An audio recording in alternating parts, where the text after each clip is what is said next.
Welcome to this seminar. My name is Indra Øverland. I work here at NUPI.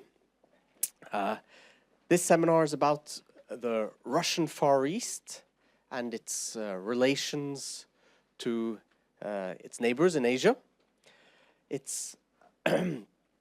We are going to have three presentations. First by Jenny Lindgren about Russian and Japanese relations. Then Bjørnar Sverdrup Tygeson will talk about Chinese perceptions of Russia's strategy towards the East. And finally, our new member of staff, Mark Lantain, who's a China expert, will also talk about the Northern Sea route and evolving Sino-Russian relations.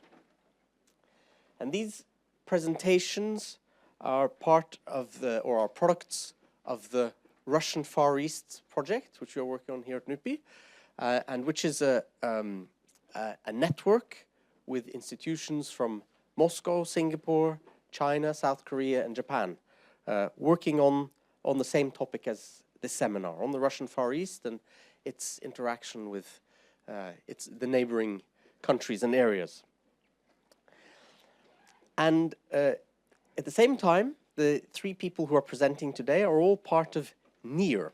And NEAR is administratively under the research group, the Emerging Powers Research Group, and the Research Group for International Economics. So my colleague Elana Wilson-Rowe, who's the head of the Emerging Powers Research Group, will say a little bit about NEAR and about the seminar series that this is part of. Thank you. Thank you, Indra. Thank you all for coming. And you may not realize you're experiencing your own moment of history. This is the first seminar in the NEAR seminar series on modern Asia. So we're thrilled to have three of our core Far East researchers presenting today. And also, I think it might be the first very official event of the NEAR Center, which, as you see behind me, stands for NUPI's Europe-Asia Research Center. This is hosted by both the International Economics Group, as Indra said, and also the group I lead on emerging powers and global development. The aim of the center is to provide high-quality research and communication analyzing the interplay between economics and politics in some very key regions of the world. Since September, we've had a major effort to increase our competence and staffing on the Far East, which you will see today, and also to bring it into conversation with our existing strengths on Russia, India, and questions of global and political economic order. Mark is coordinating the center this year, so will be a great source of information. In keeping with the statement, all good things come to those who wait, you can soon look forward to a renewed NUPI website, which will have a lot of information about the center, which we have also waited for. And I invite you to enjoy the day, ask questions, and I also hope you can join us at the next seminar, which is scheduled for the 5th of May on Myanmar and its relations to China and Japan. Thank you.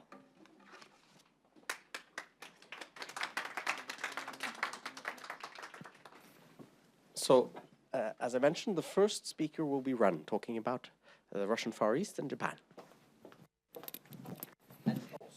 I should mention that we will have the three presentations consecutively, and then we'll have a discussion session afterwards. Okay, can everyone hear me? Yes, good.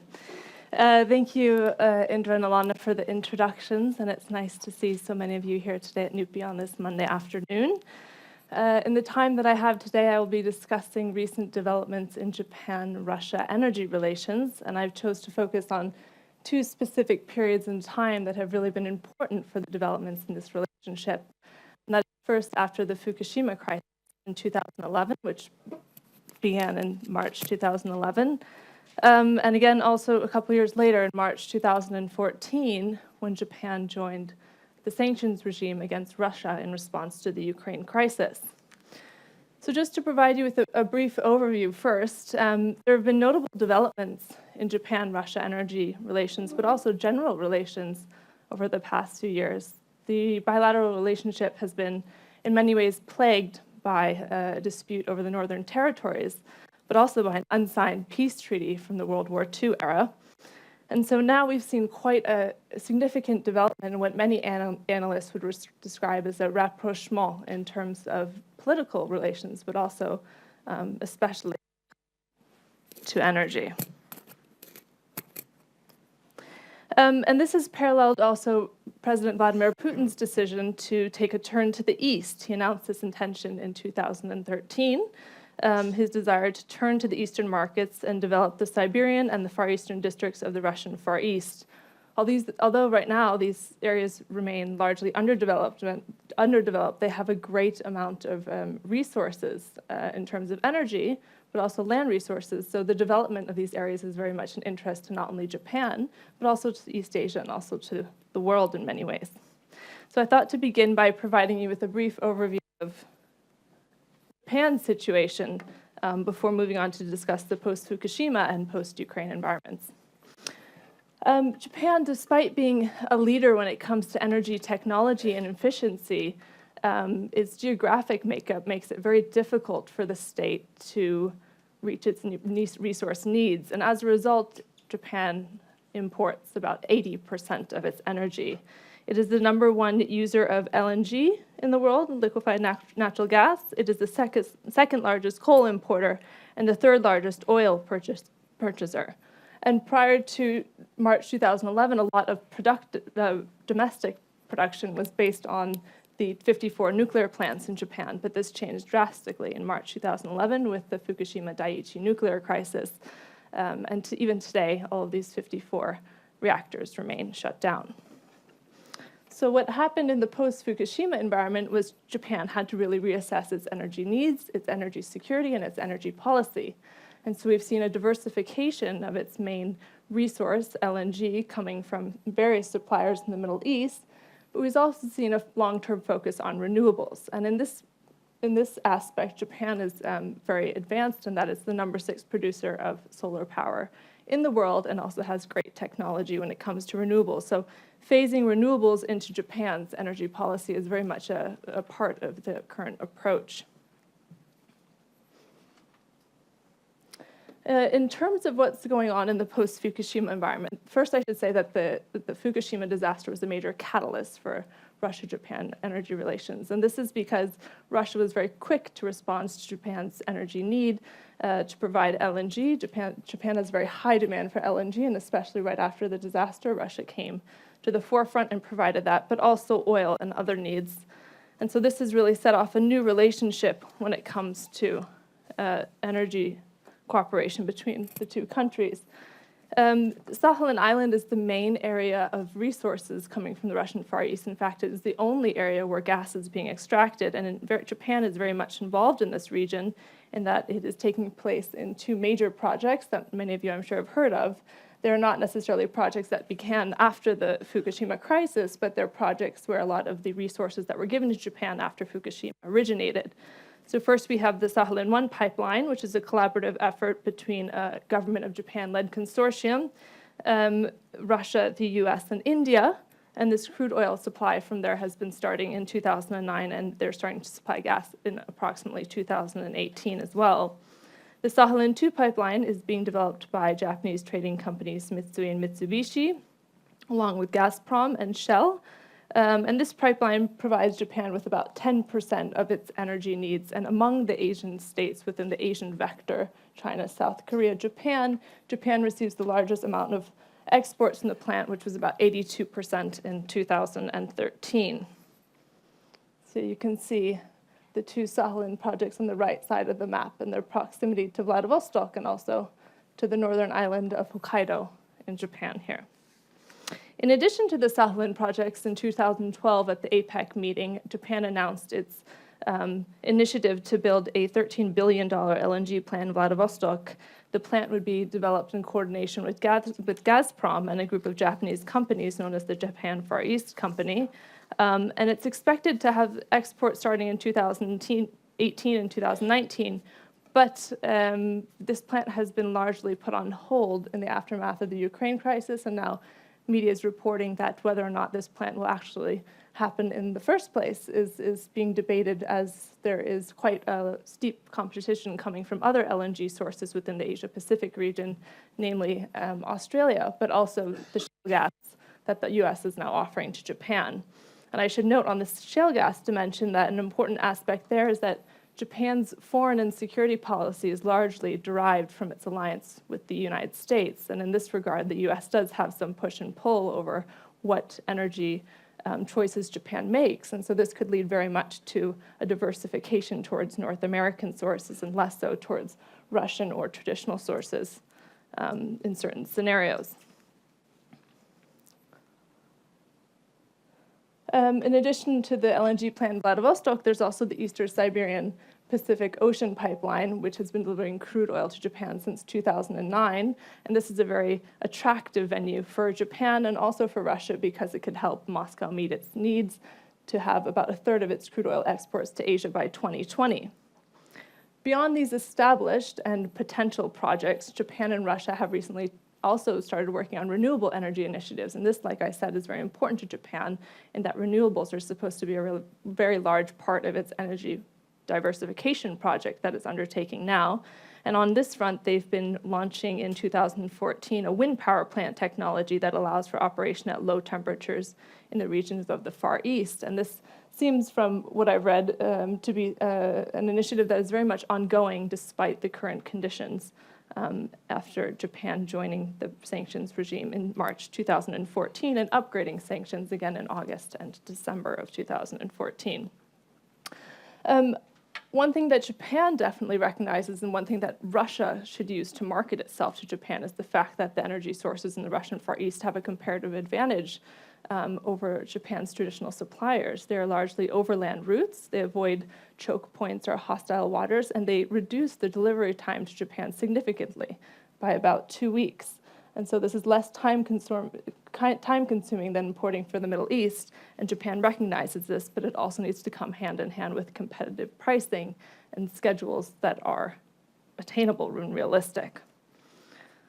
So moving on to the post-Ukraine energy status, there actually have been no stoppages so far in Russian supplies to Japan after the Ukraine crisis and Japan's joining of the sanctions regime. But what has happened is there have been a few projects that have put on hold, so dialogue has been in some ways effective. There was one dialogue going on about the Sakhalin-Hokkaido LNG pipeline, and that has very much been put on hold, and according to Japanese sources, this is not only due to the Ukraine crisis, but also the fact that dialogue about the resolution of the Northern Territories dispute between Japan and Russia has also been stalled by the Ukraine crisis and sanctions. So until those two dialogues start up again, this is likely a project that we will not see too much moving on. However, Russia is still very much involved in the Japanese energy market. We see this by this figure here, where the crude oil exports in Japan are set to hit another record high in 2015, and this is right in line with the efforts of the government to have 30% of crude oil to the Asian region by 2020, the government of Russia. And this is after another 12% jump in 2014. So to say that there's no movement on these fronts would not be accurate. There is a lot of movement, but they are just coming kind of in select areas and largely in the crude oil area. Another important point to make is that the drop in oil prices has actually increased quite a good deal of business between Japan and Russia, and that has to do with the fact that many of the Japanese oil refiners have preferred the short distance from the Russian Far East, and now refining is in very high demand, and so they've been able to rely on Russia for these sources. So to sum up, the triple disaster in Japan was a major catalyst for the energy dimension of Japan-Russian relations. And especially when it comes to the Far East, the development has happened in a substantial manner. And the integration of the world's biggest user of LNG and one of the world's largest suppliers of energy is very promising. However, there are a few caveats that we have to make. And one is that Japan still regards Russia as very much a minor supplier. And if Russia wants to continue to supply in a larger capacity to Japan, it also has to challenge the competitive markets within Japan's Asia-Pacific region, namely coming from Australia, which has always been a larger supplier of LNG to Japan, about 20%, and hoping to bring that up to 40% by 2020. But also the shale gas, the competitive shale gas coming from the United States, Japan's alliance partner.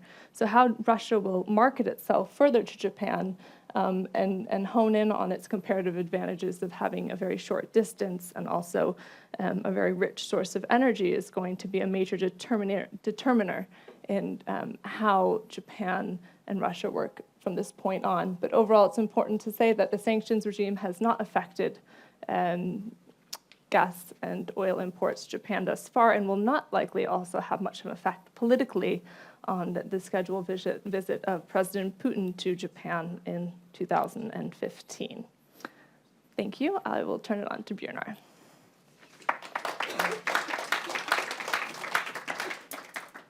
Hey, thank you very much, Ren, and thank you for keeping your time very nicely to exactly 15 minutes.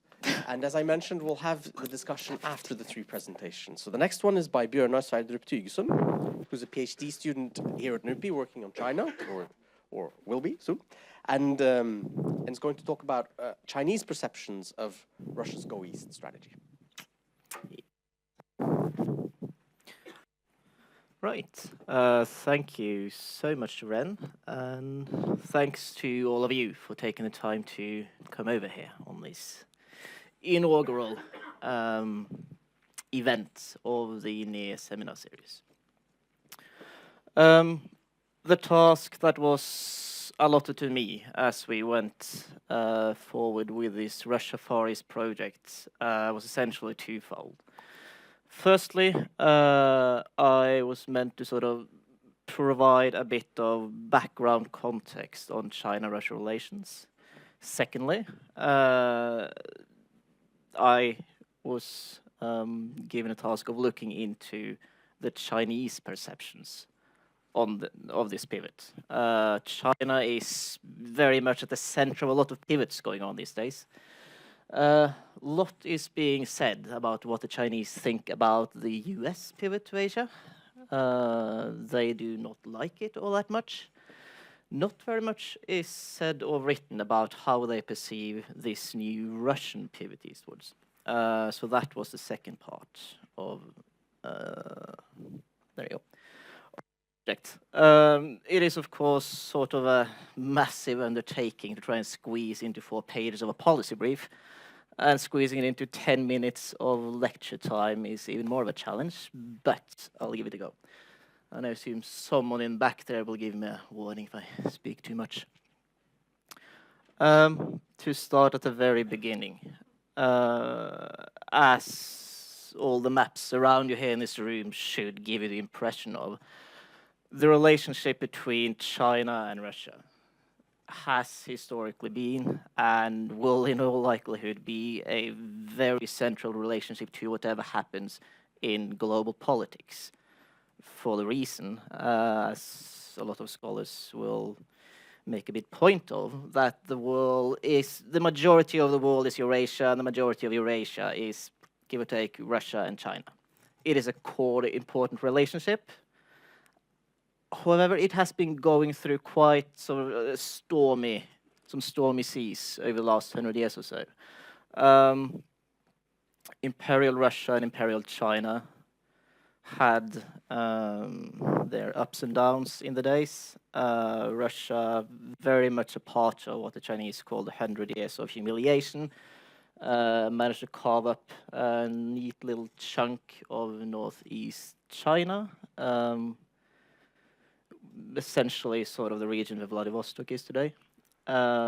Still some grievances around on that point. However, the Soviet Union came along and the communist revolution became sort of a common Soviet-Chinese undertaking. And one really cannot underestimate the degree to which Soviet Russia has had an impact on China, on Chinese political structure, on the economic structure, and also later on as both China and Russia sought to sort of evolve beyond the communist blueprint into something else. And China has really been reading the fine print of the collapse of the Soviet Union and all these. Also very important in shaping current Chinese leadership into what we want and what we do not want to do. However, 1960s came along, the Sino-Soviet split, very much a game changer of the Cold War. Again, when you have any sort of global geopolitical competition, these are two of the very, very main players. And if you somehow are on the opposite team, you would want these two main players to be at odds with each other rather than the opposite. So very pivotal event when that happened, and things got really sour around here. Back, I think they closed in 2008, but before that, you could travel to Beijing and see the underground city that they made. It's a huge, humongous complex where they basically the entire city sort of dug down into the ground, just waiting for the Russians to come and nuke them.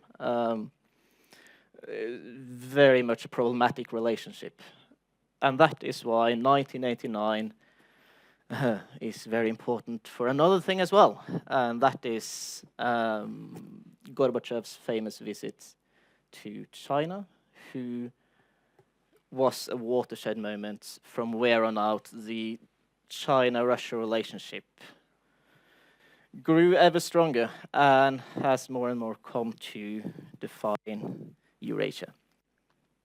Right, the latest chapter of this, which is very much a Russian initiative, is the famous pivot eastwards on Russia's behalf. Putin's speech in 2013, State of the Nations. What is Russia's big priority for the 21st century? Well, it is to develop the eastern part. It is to make Russia no longer a European power, but a Euro-Pacific power. It is to take this entire region here and turn it from a backwater to a link to the most economically prosperous region in the world. As you said, to catch the Chinese wind in the Russian sails. Of course, this turned ever more important for Russia when all the hubbub in Ukraine and the Crimea came along, Western sanctions, Russia needed to diversify, and suddenly the pivot eastwards that had been there have been talks about that corridor surrounding Kremlin for a while, suddenly became of pivotal importance for the Russians. So there's a far range of Russian investment plans, political strategies, aiming at developing this huge, vast, underpopulated area of Russia. And we have seen rapidly growing bilateral trade, a range of partnership agreements, the gas deal that was written to much fanfare in the international press a while ago, and Xi Jinping, who very symbolically became the president of China. First thing he did, his first visit abroad, went to Russia to shake Putin's hand. And saying something later on that the Sino-Russian relations at the point really are the best ever. So, that's so much for the context. So what I have been doing for this part is essentially scouring through Chinese political statements, important news, editorials, and so forth. Because what do they think about the pivot in China? What I gather is that you should basically regard this as to look at the discourse happening two separate trails of thoughts. Firstly, we have the economic aspect of Russia's pivots. That is very much been welcomed by China. They regard it as pivoting, no, as dovetailing very neatly with another big initiative that is currently ongoing in Eurasia, and that is China's new Silk Road going westwards.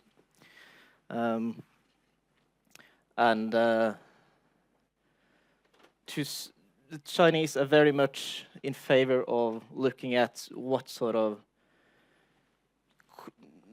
benefits and convergence they might get from, in a sense, cooperating and combining those two efforts. To the degree that, if you can see the picture over there to the right, that was launched with a lot of hubbub around it. Xinhua giving us the sort of official map of the new Silk Roads, one over land, one over sea. That is the original one. And when I came back to the same webpage a month later, Shazam, somehow it changed.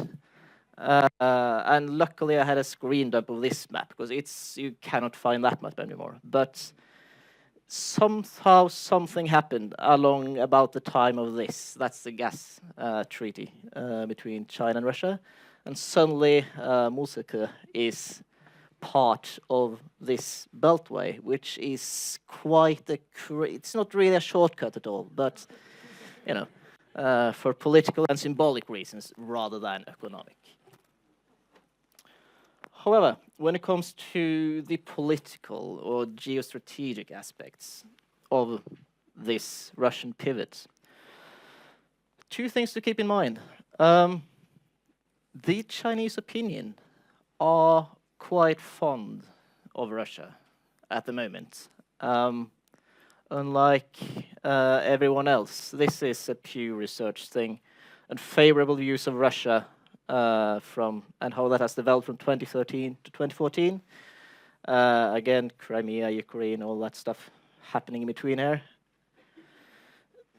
Russia is liked less and less by pretty much everyone, even in sort of the average on Asia on average. However, the Chinese numbers, they're not plotted into this one, but they would go exactly the opposite of every other region around here.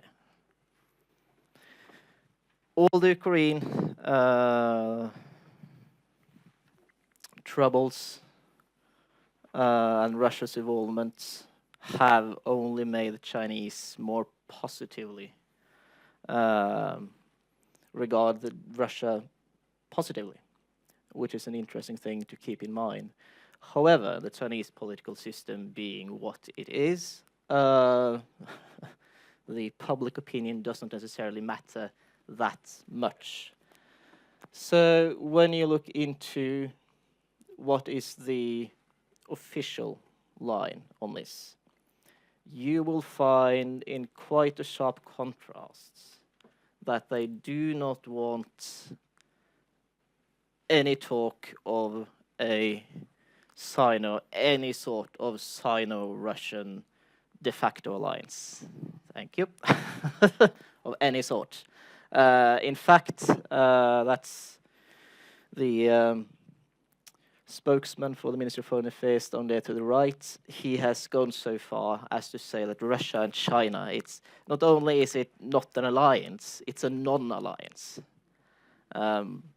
with capital letters and all. And there is quite some internal debates going on that will be very interesting to keep track of as the relationship moves forward. Many sort of old-time conservative / new lefts people really regard Russia as an alliance partner. However, the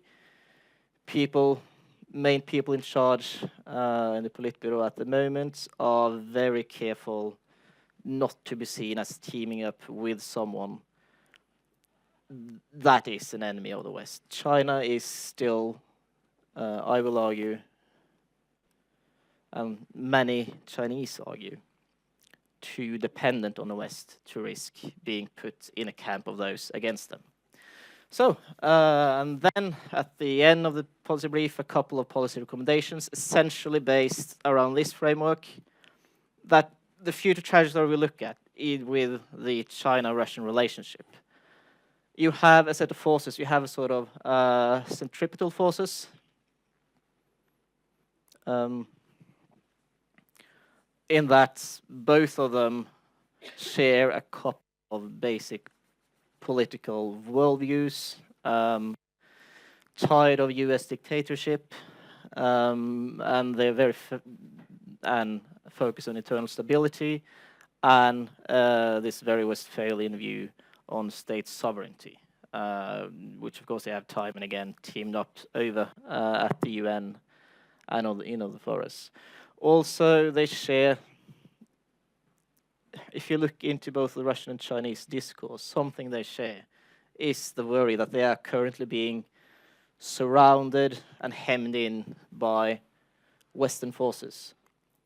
And that is something I think is potentially a problematic view to have if they would, China and Russia would both sort of come together and find that they share a common destiny and that they're being hemmed in and surrounded on all sides by NATO/US and the Russian allies. So that's sort of the forces, some of the forces that sort of push China and Russia together, or might contribute to doing that in the long term. However, you have some centrifugal forces as well. Again, China and Russia, they haven't really matched the peace in between them for too long at a time, historically. Central Asia, China moving in big time, might challenge Russian, which might lead to some trouble there. And also, particularly for China's part, China is far more dependent on Western countries than anywhere else. These are Chinese trade numbers, 2012, the greatest trade partners around. If you can notice something about Russia, it's not here. It's somewhere in with the rest of them. That's the EU, that's the United States, Hong Kong, Korea. Russia is not even on that map. So, in short, based on that, my main policy recommendation is that the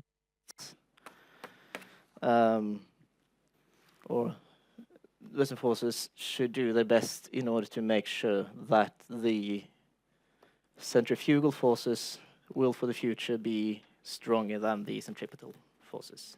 And that's it. Then I leave the floor to Mark, who will give us a bit closer of an update on the Silk Roads and one new trade route, which is particularly important for Norway. Okay. Okay.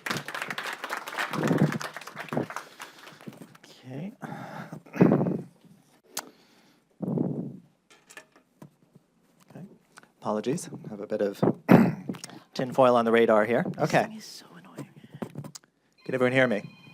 Okay, that person can hear me.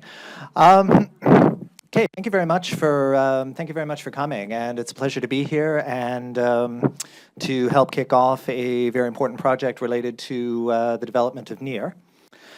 What I am hoping to do just with this very brief session is to pick up a little bit on Bjørnar's presentation, talking a bit about the growing importance of trade routes, of economic routes, which have been a cornerstone of Chinese foreign policy for quite some time. There has been a lot of debate, as Bjørnar pointed out, ever since the announcement in late 2013 about the so-called new Silk Roads.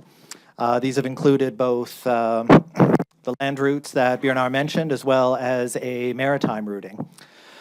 China has dedicated quite a bit of not only policy work, but also a great deal of funding to developing these corridors. Just over the weekend, it was announced that China was putting down about 46 billion American for the development of a transit corridor cutting through Pakistan from excuse me, Western China to the Pakistani coast, and that's simply one part of what could be a much larger network of trading routes that China is developing. This really demonstrates that even though China has put a great deal of emphasis on seeking to rework its economy, develop more domestic level development, that trade with Europe, trade with Africa, with Asia will still be a priority for China for the foreseeable future. But I'm not going to get too much into these particular trade routes. I'm actually more interested, for the purposes of this session, about the possibility of a third road, the possibility of the Northern Sea Route, which exists north of Siberia, to be used as a transit and trade corridor for China, for other Asian economies in the near future. Now, just to give a bit of history, the Northern Sea Route is certainly not new as a Russian entity. It has been debated as a source of Russian trade for a very long time. Its legal status was codified back in the 30s. But up until really recently, it was simply not considered viable for China, for Russia, for anybody to make use of, strictly because the climatic conditions simply wouldn't allow it. This obviously has changed quite a bit with the erosion of ice in the region. It is now quite possible to make use of the Northern Sea Route during the summer months. And over the past 5 years, there's been a great deal of debate and discussion about how particular economies, including those in East Asia, including China, might make more extensive use of it. This has obviously caused Russia to respond quite a bit. After about 10 years of basically benign neglect under the Yeltsin administration, since about 2000, we have seen the government of Vladimir Putin really pay a lot of attention to the economic as well as the strategic potential of the NSR. There have been all kinds of announcements of new sea patrols. For example, in September of 2013, it was announced that regular Russian Navy patrols would recommence. There have been a few very high-level military visits to the region. And there's also been an announcement, as many of you heard, that several disused bases in northern Siberia, for example, the ones at Wrangel Island and Cape Schmidt, the Chukchi Sea region near Alaska, would be reopened for Russian security purposes. Where does this leave China? Well, what I wanted to do with my particular work is to look at the possibility of the Northern Sea Route being used by China as a potential third road, in addition to the maritime and the Eurasian routes. Now, this shouldn't be overplayed. It will take quite some time before this region assumes any kind of major trade significance as a transit corridor for China or anyone else. But nevertheless, we are looking at China treating this very seriously. We do see China treating this as a long-term possibility in order to get goods to market, primarily to Europe. And it is certainly not something that China is going to be ignoring anytime soon.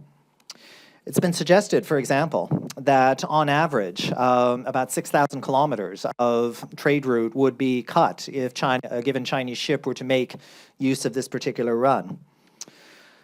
This has been augmented by various energy deals that have been signed between Russia and China over the past few years, as Bjørnar pointed out.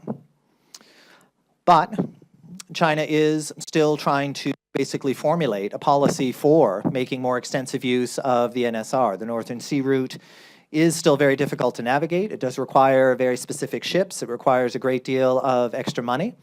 One of the stipulations for making use of the route, because we are talking about Russian waters, is that any ship making the run must be escorted by a Russian icebreaker, and they do not rent cheaply. On average, they run, we're talking about hundreds of thousands of US dollars, depending on the trip, and the minor matter of added insurance. So it's definitely not a cheap prospect, at least not yet.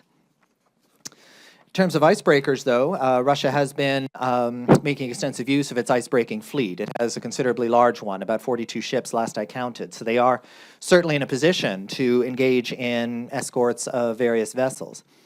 Now, what has China done? Well, in the middle of 2013, a Chinese cargo vessel, the Yongsheng, made the run from Dalian to Rotterdam. Did so in 33 days, which is on average 2 weeks less than had the ship made the usual run through the Indian Ocean. Was heavily covered in the Chinese media. And this was seen as kind of the first phase of a greater Chinese use of the NSR in order to get its goods to market, in order to get European goods to Chinese markets. It was even suggested, and granted this was at the beginning of 2013, there was a report by the Polar Research Institute in Shanghai suggesting that 5 to 15% of Chinese international trade could make use of the Arctic, of this route, by 2020. Assuming that's correct, we're talking about a figure of about 600 billion American. Now, granted, this may be a bit optimistic, but nevertheless, it does show that China is taking this route very seriously. Just to segue a bit into some of the energy deals that are relevant to this region, it was mentioned, for example, that the very ambitious gas deal between Russia and China, worth about 400 billion American. This is pretty much the gold standard of the deals that have been signed. Less known, though, in November of last year, China agreed to put down about 10 billion American for development of a natural gas project in the Yamal region, also in Siberia.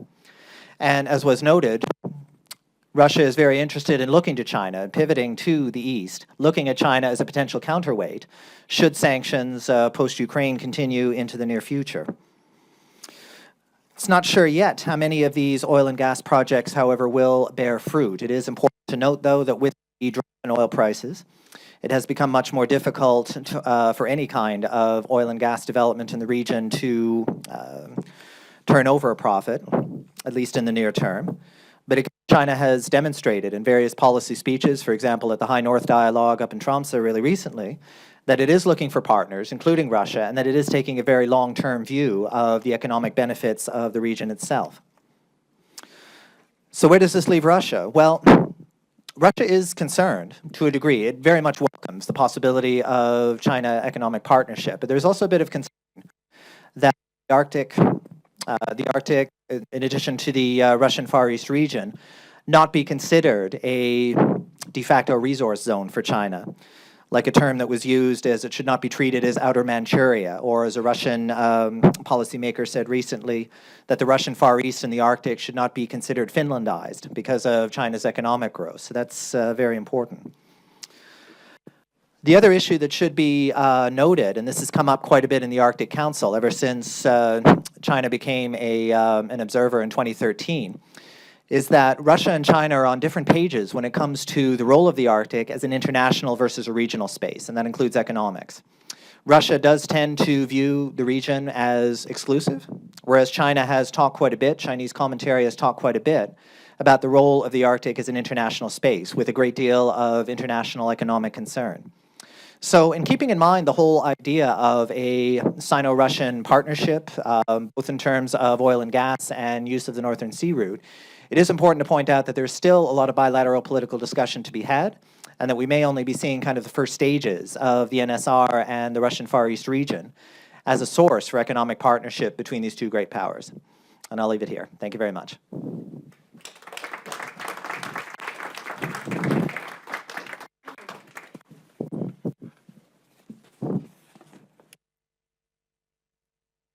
Thank you very much, all three of you.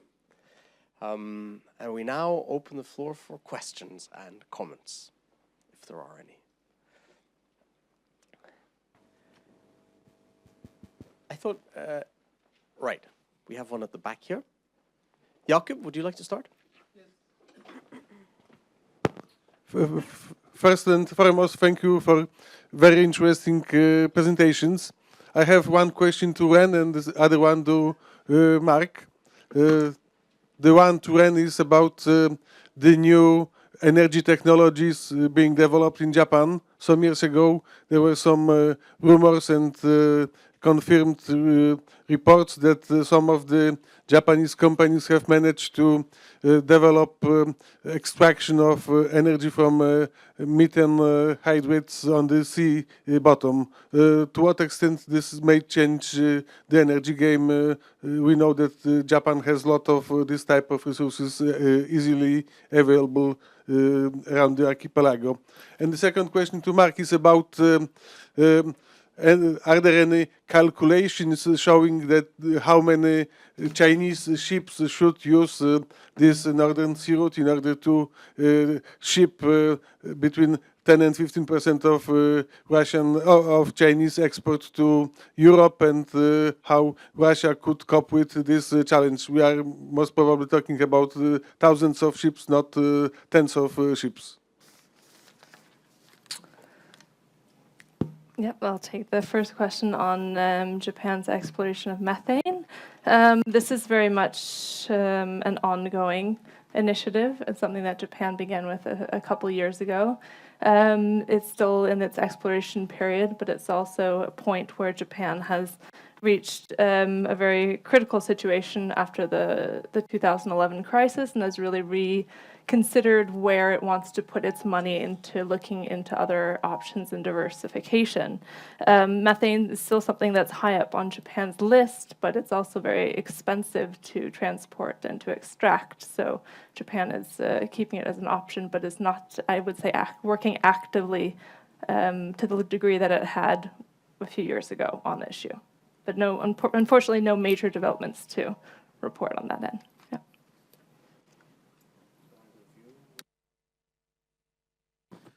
Okay, thank you. Having trouble with this thing today? Yeah.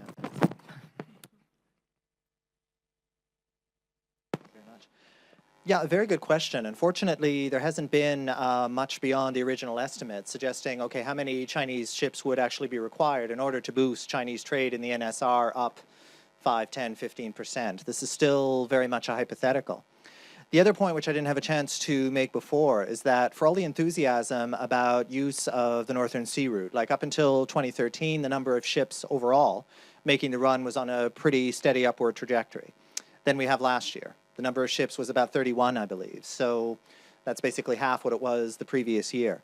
So there's still a bit of a watch and wait mentality, not only from China, but also from other countries who are still wary of the fact that, okay, it is now much more possible to make the run, but you still have all kinds of climate issues, all kinds of natural barrier issues, and very few countries are really willing, at least yet, to make any kinds of commitments in terms of how many ships will be making the run. But again, China is very much taking a long-term thinking view here. All of these Silk Roads that are being proposed, this could take a generation to set up. So if it takes that long to make use of the Northern Sea Route, so be it. Thanks. Thank you. Okay. Ilana? Sure. Thank you to the panelists for really interesting papers. My name is Ilana Rowe from NUPI. I was wondering, as part of this Russia Far East project, you're really kind of focusing in on a region that not everyone necessarily holds these countries in their heads in interaction when they think about global politics. It's not only the Far East, but also Russia. And you've been participating in these networks of universities and think tanks and attending conferences. And I wondered, I mean, based on your presentations and the research you were doing, are there any factors that you think kind of too quickly fall out of consciousness or awareness in our region, here in the Nordic area or Europe, more broadly?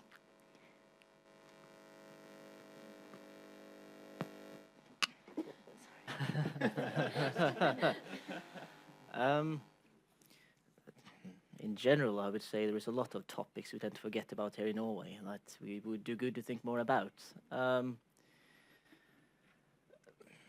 Well, from sort of a Chinese perspective, what we're discussing now, I mean, China and Norway would be neighbors, if not that we have this other country sort of jammed in between here, being small little issue. And of course, as we all know, one of the cornerstones of Norwegian foreign policy to at any point during the last 50, 60, 70 years is our relationship to Russia. And of course, over the last 5, 6 years, there's been quite a lot in our relationship to China as well. So when we now have these dynamics increasingly tying those two aspects together, that means a change to Russian foreign policy, which has a quite direct effect on Norway and whatever is happening on the other side of the border in northern Norway. Also, what happens between China and Russia will have an impact on a global systemic level. And Norway, being a small country, it's of course in our very best interest to ensure that the global governance system function as smoothly as possible. And that is a system that can manage to include China and Russia in the best possible way. So in that sense, it's a profound, I think, not necessarily so easy to spot, but the potential indirect effects of this Russian pivot eastwards, I think is also important for Norway on a longer term. So I think indeed this is something we should be discussing more of, not at least because this also ties into let's say, China's pivot westwards, where in particular, as we know, have heard about in detail, the Arctic Silk Road, of course, has immense potential, both value and some problematic aspects for Northern Norway. If you want to say something more on that. Well, you covered that very well. I would just add, though, when we talk about areas that Norway should be keeping an eye on, if you look at the events over the past 2 years, like Xi Jinping has been in power for a very short time, and already he has put forward a lot of proposals which really have a great deal of potential impact, not only in the Asia-Pacific region, but also on Europe. In addition to the Silk Roads, which should not be underestimated, should they come to pass, this is going to be a significant economic shift, which will affect a great deal of Europe, Norway not accepted. Over the past few months, there's been a huge amount of debate about the new infrastructure bank that China has spearheaded, about which countries would join and which would not. Norway has been accepted as a founding member, which is very good news from a diplomatic front. You have other areas where China and Russia have cooperated. In addition to the AIIB, you have the Bank of BRICS, the new development bank. You have all kinds of bilateral diplomatic initiatives. You have all kinds of bilateral dialogue. And all of this is very much related to how Europe is going to be looking at China in the future and how the whole European-Asian relationship is going to develop. Certainly, China is not the only story here, but China is very much a player when you look at how European foreign policy priorities are going to be changing. If I could just say a couple of points about Japan as well. I think, well, what first comes to mind is development on renewable energy technologies, even though this is something that Japan is at the forefront of. It is always willing to collaborate and learn more from its partners. And I think on this end, Norway could be quite an interesting partner to learn from, especially on issues such as hydropower, but also developing the technology, the wind technology in the Russian Far East elsewhere, just knowing about past practices, best practices, and lessons learned. So I think definitely there's some room for collaboration, but also bringing it back to something that's not directly energy related, but more towards the bilateral relationship between Japan and Russia and the territorial dispute over the northern territories. Norway has also faced a border issue with Russia and successfully resolved it. And there's been very little dialogue between the two countries on how, even though they're very different, I understand, disputes, about how that proceeded and what kind of approaches were used that could in fact lend to a better discussion between Russia and Japan on their dispute over the northern territories. Anders Skjolstad, NUPI. I would like to test Bjørnar not only as an analyst, but as a prophet as well. Now we hear and read a lot about how the relationship between China and Russia is better than for a very long time. But one still senses there are a lot of obstacles underneath this propaganda picture being painted. And to be a prophet, what would you think are the most obvious obstacles around the corner?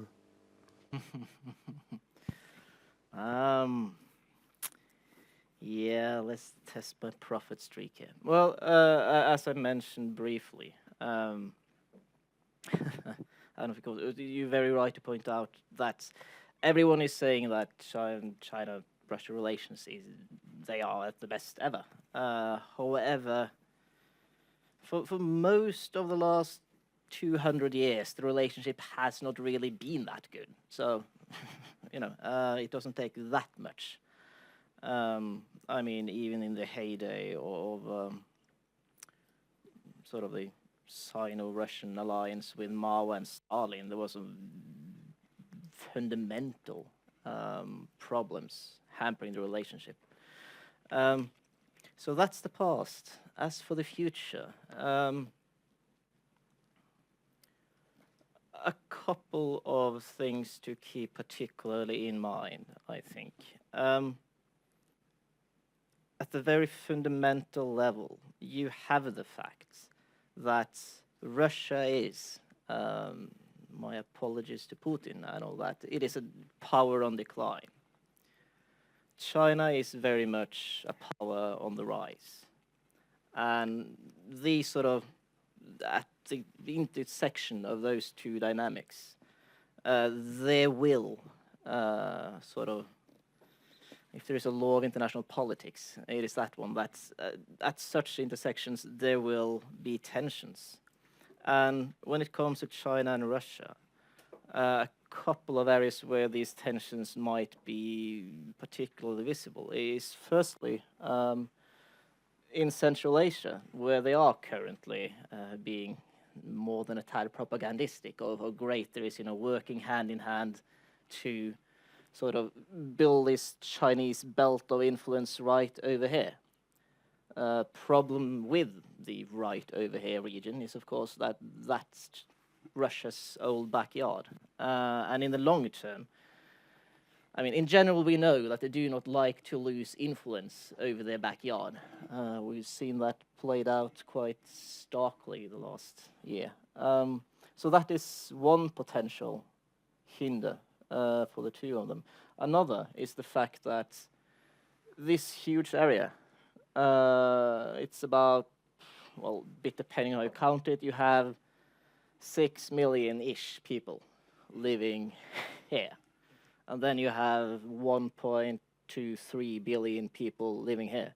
And that is definitely a worry for the Russians. Also because, as mentioned earlier, this part over here used to be Chinese. The Russians nicked it with one of the unequal treaties back home in the good old days of colonialism. And there are still voices in China claiming for, to reunite Outer Manchuria. So these are, I think, geopolitically speaking, three main areas to look out for. Power competition in Central Asia, the population problem, and a potential in combination with the population immigration issues, the sovereign status of what used to be Outer Manchuria. Thank you very much, Björn. I thought I'd add a little bit. We don't have any questions right now as far as okay. To this discussion, I published a couple of things on Chinese-Russian relations 5, 6, 7 years ago, and then a lot of the peer reviewers were basically saying a lot of the things that Anders was saying. So, but there has always been enmity between the two countries. They never really managed to cooperate. And Bobo Lo, who's a very prominent expert on China and Russia, published a book called The Axis of Convenience, this was not so long after George Bush's Axis of Evil. And his point, which is basically kind of the essence of what a lot of people are saying, is that the two countries can never really get along. It's just convenient for them to cooperate a little bit. But since we published our work on this, they have just got closer and closer. So far, that logic hasn't borne out. And as Björn was saying, their relations have been quite bad in the past. So the events we've had now were basically China has stood by Russia in a very difficult period, and China is essentially bankrolling Russia entirely through this crisis in Ukraine and the Western sanctions and the falling oil price. It started even before Ukraine, bankrolling Rosneft with very big, many billion-dollar loans, and many of the other big companies, a lot of the infrastructure projects and so on. it's also setting a precedent of cooperation and of loyalty between two countries that don't have a lot of other friends, and maybe are not likely to gain a lot of other genuine friends in the near future. So I personally, I wonder, could this axis maybe grow into something more than convenience through this process? And then I wanted to ask a question, kind of extending this topic. I want to ask a question or two myself. The West has tried to face down Russia over Ukraine, implementing very comprehensive sanctions, which really hit Russia where it hurts in the oil and gas sector. And these sanctions last for a year at a time. They're going to run out later this year. They may not be renewed. There are quite a lot of voices which are kind of questioning that. Or maybe they'll be renewed for another year or another 2 years. And the Russian economy may fall 2% or 5%. But it doesn't look like they're going to have an effect. It doesn't look like they're going to stop Russia. And what does that say about China, our relationship with China in the future? China already, and certainly 10, 20, 30 years down the road, a much, much more powerful country than Russia, with a much more important market, which is one of the reasons why various actors are now calling for the sanctions not to be renewed, is because there are various market actors who are preoccupied with losing the Russian market, which is the biggest cell phone market, the biggest car market in Europe. So, is this looming failure of the West to challenge Russia, is this basically a forewarning that we're not even going to have a chance to start challenging China? Is it all over? Is it all over? That's a nice... Hegemony. Right. Are the Chinese going to rule in the future? Go for the epic question.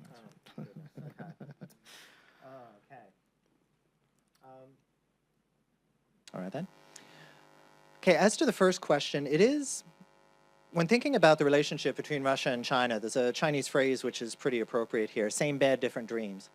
And this becomes very valid when we talk about, like, once again, there's been a slew of commentary about a potential Sino-Russian alliance, how the two will eventually come together due to their mutual concerns about the West, etc. This has been debated since the 90s, back when Yeltsin and Jiang Zemin first started having their meetings. And I don't think we're any closer to that than we were, let's say, 20 years ago. We are talking about two great powers, yes, but we are talking about two great powers, as Bjørnar pointed out, on vastly different trajectories. We are talking about a China which is much more integrated into the international economic system that is ever seen before, and simply cannot engage in the kind of Cold War-esque kind of partisan kind of power politics that we used to see back then. China's concern about Russia is, on one hand, yes, it is a very strong economic partner. Yes, it is a very strong diplomatic partner on issues, for example, such as Syria.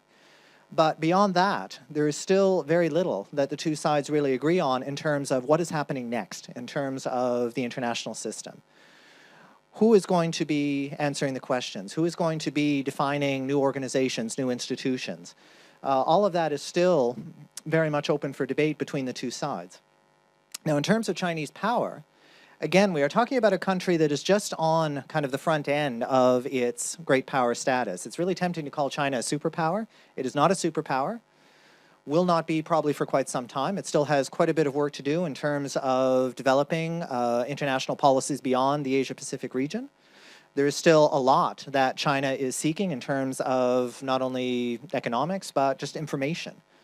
China is still in the process of developing information, like what's going on in Europe, what is the origin of the Ukraine crisis, what is happening in other parts of the world. China has had a very short amount of time, compared to Norway, let's say, to really understand the dynamics of, let's say, Ukraine as a case example.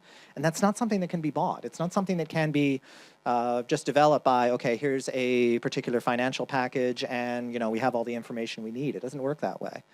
So I don't agree with the fact that we are going to be seeing China in a position to, quote unquote, call the shots in the near future. China is a great power that is developing in an international system that is saturated with all shapes and sizes of organizations and institutions, of which Russia in many cases is a major part. Everything from the AIB to the BRICS Bank to the SCO, which I neglected to mention before. So you have to look at China still very much as a learner. And even though China and Russia will be economic partners, diplomatic partners for a bit, the final story hasn't been written yet. We are still seeing pretty much the kind of thin edge here. Did that satisfy your?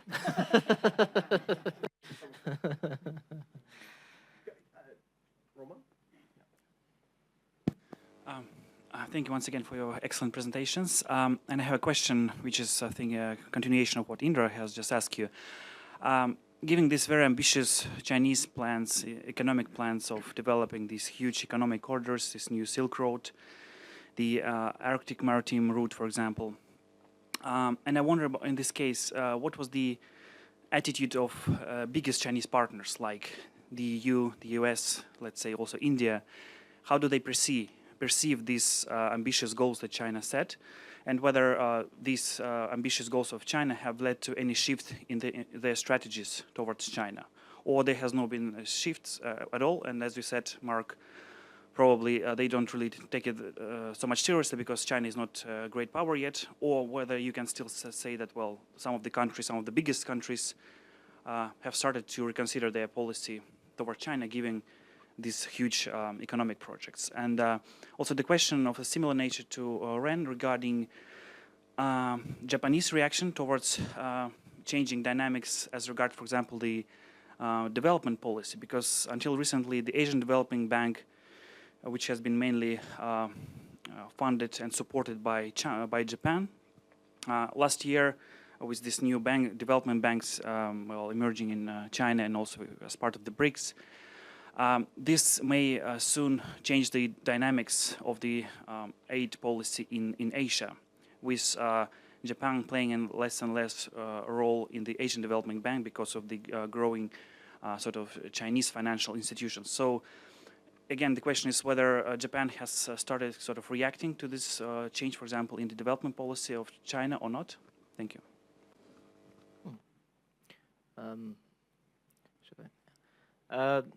To address your first question briefly, these economic beltways, China is currently in the process of starting to begin to construct. These are novel initiatives. As such, I think you might best describe the reaction from those neighboring countries affected as being still in a period of adjustment. We do not yet know to what degree they will adjust, to what degree they will cooperate, to what degree they will see to come up with alternative or competing strategies. The United States sort of had their own Silk Road thing as sort of one way to try and keep Afghanistan together. India not at all too happy about what is happening with Chinese initiatives around sort of in their backwaters. It is still something that is very much in development, but it will be an exceptionally interesting development to follow in the years to come. Do you have Yeah, concerning Japan, Japan's very much aware of China's development policies, not just within the immediate region, but beyond, within the Mekong region, within Africa, etc.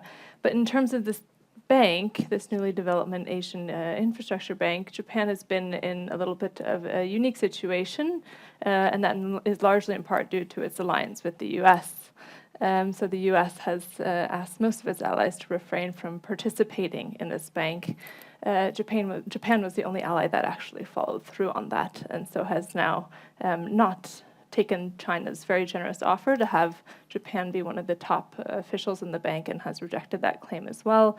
And I think this speaks a little bit to the nature of the developments in the region when it comes to finances and how certain states tend to ally with each other. We have the TPP, which completely excludes China, and we have the AIIB, which excludes the US.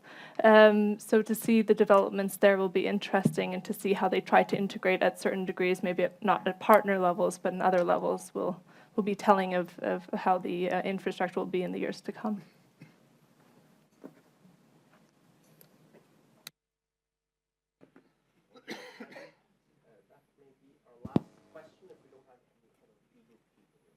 Okay, thank you then. My name is Kristin Høiby. I work at the Research Council Norway. I have a question about China and the talks and so among some U.S. analysts that there might be a military coup in China regarding based on the corruption issues and the troubles that are between the military and the party. Have you looked upon these issues? If this happens, what will be the reactions from Russia, from the Western side, from the trade partners? Is it any realism in this, in what these analysts are talking about, or is it just, well, a funny thought? It's certainly an interesting thought. Do you want to take this one, or should I? Yeah, this has been a question which has been going on for quite a while. The relationship between the party and the army is very complex. Certainly you have the military very deeply embedded in the Chinese political system. That has been the case ever since the period of Mao. What has changed, though, under Xi Jinping is that, unlike his predecessor, Hu Jintao, who had very, very limited military ties, much different situation with Xi Jinping. His wife is a long-standing PLA officer. He's had a great deal of personal experience with the PLA. He's had a much more hands-on approach to military institutions. So even though the whole idea of, what happens if the relationship between party and army gets more difficult, at the moment there appears to be very little sign that this is happening. That, if anything, the relationship has gotten much closer. China's military budget continues to grow. A lot of this, which tends to get left off the commentary, is that a lot of these increases in the military budget are not for military acquisitions, but just for salaries, just for day-to-day expenses. So the military will continue to play a very important role in Chinese politics, Chinese foreign policy. But I think, if anything, the relationship between the two sides has become much more stabilized, much more equilibrium, and there appears to be a great deal of cooperation compatibility in terms of where China's military policy is going. And I think that is likely to continue. Thank you. Just to add a brief sentence. It's Mark giving you the details here. I think, however, it is not a funny question. It's a valid question. And I think a good illustration of that is what I mentioned earlier about, well, Xi Jinping's first trip abroad being to Moscow. Pretty much the first thing Xi Jinping did after getting at the helm of China was to take this great tour around Sweden, talking to the militaries. That was his priority number one, getting the military in line. So the Chinese military, of course, being not officially a Chinese military, China doesn't have an army. The Chinese Communist Party has an army. And of course, it is pivotal for them to make sure that the army stays in line. Hu Jintao, as Mark very rightfully pointed out, was rumored to have a bit less of a clout in military circles. Xi Jinping, on the other hand, comes into this with much better credentials in every aspect, and have been working hard to brandish this clout in order to push forward a modernization and this, let's call it detoxification of the corruption that has been going on in the PLA for quite some time. Some analysts, as you point out, have been arguing that he is overplaying his hand. Of course, exactly what happens within those closed corridors in Beijing, no one knows. But I think it's fair to say that so far, as Mark pointed out, the PLA and the Chinese Communist Party see common interest in sticking together also for the near future. And I'm certainly no China expert, but I don't know if China has ever had a military coup before, not for a long time at least. And I think there are very few countries in the world since, say, 1970 that have had a military coup, since 1970 that didn't have a military coup before. Kind of first timers. I think there are very few of them. There was a bit of talk about it around in 1989 when things were really chaotic, but it didn't even happen then. So it takes a while, it takes bits. Okay, I would just like to mention that the presentations today, the papers they're based on, are available. They're hanging over there on the wall, just a few copies if anybody would like some. And I guess will also be available on our website, which is going to be renewed very soon. And I'd like to thank everybody for coming and for participating in the discussion. Thank you.